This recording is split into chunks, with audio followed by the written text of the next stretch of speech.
Price lord aunty. Aunty இந்த month வந்து உமன்ஸ்க்கான மந்த்னே சொல்லலாங்களா ஆண்டி? நாங்கள் எங்கள் சர்ச்சில் பார்க்குறப்ப இப்போ வந்து நிறைய டிபார்ட்மெண்ட் இருக்குது. இப்போ நான் யூத் டிபார்ட்மெண்ட். எங்கள் யூத் டிபார்ட்மெண்ட்டில் நான் உட்பட என்ன யூத் பிள்ளைகள் எல்லாருமே வந்து சொல்கிற ஒரு காரியம் என்னென்னா, உமன்ஸ் டிபார்ட்மெண்ட்டை பாருங்கள், நம்ம அது மாதிரி பண்ணணும், நம்ம அது மாதிரி சாதிக்கணும், ஏதாவது ஒன்று பண்ணி இவாஞ்சலிசமாக இருக்கட்டும், இல்லை மற்ற ஒழுங்காக இருக்கட்டும், கேஷலாக இருக்கட்டும், அதை பார்த்து நான் நிறைய இன்ஸ்பயர் ஆகிருக்கோம் ஆண்டி. ஸோ அப்போது எங்களுக்கு மட்டும் இல்லாமல் மற்றவங்களுக்கும் அது தோணும். அப்போது அந்த மாதிரி ஒரு இம்பாக்டை உமன்ஸ் டிபார்ட்மெண்ட் பண்ணியிருக்காங்க சர்ச்சில். அது எப்படி ஆண்டி?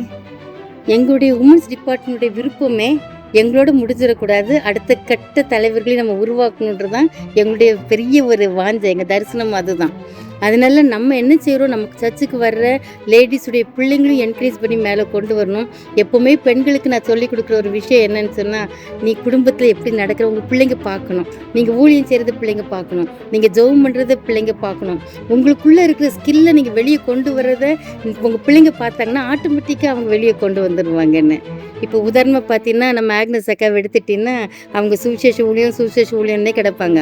இப்போ அவங்க பையன் நான் நினைக்கிறேன் 3rd ஸ்டாண்டர்ட் நினைக்கிறேன், சின்னவன் 3rd தானே, 5th போகிறான். அவன்கிட்ட அன்னைக்கு சும்மா கேஷுவலாக அந்த தம்பிகிட்ட கேட்கும்போது நான் டேவிட்ட கேட்குறேன், என்ன பேசினாலும் கடைசியாக அவன் வந்து சுவிசேஷம் சொல்லணும்னு முடிக்கிறான். அப்போ அவங்க அம்மா செய்கிறது அவனை எப்படி எனக்கு இம்பேக்ட் பண்ணியிருக்கு.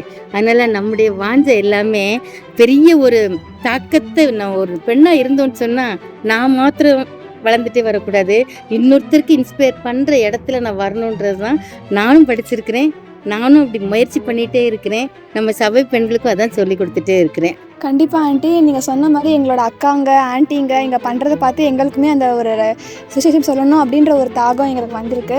ஸோ வர நாட்களில் நாங்கள் எங்கள் யூத்லேயும் இதை நாங்கள் வந்து ஃபாலோ பண்ணலான்னு இருக்கோங்க ஆண்டி. கண்டிப்பாம்மா, கர்த்தர் நம்ம சபை யூத்தை நீ வர்ற நாட்களில் உங்களை அதே போல் பெரிய ஆசீர்வாதத்தை கொடுத்து நீங்கள் விரும்புகிற காரியத்தை உங்களுக்கு கண்டிப்பாக செய்வார். கண்டிப்பாக. தேங்க்யூம்மா.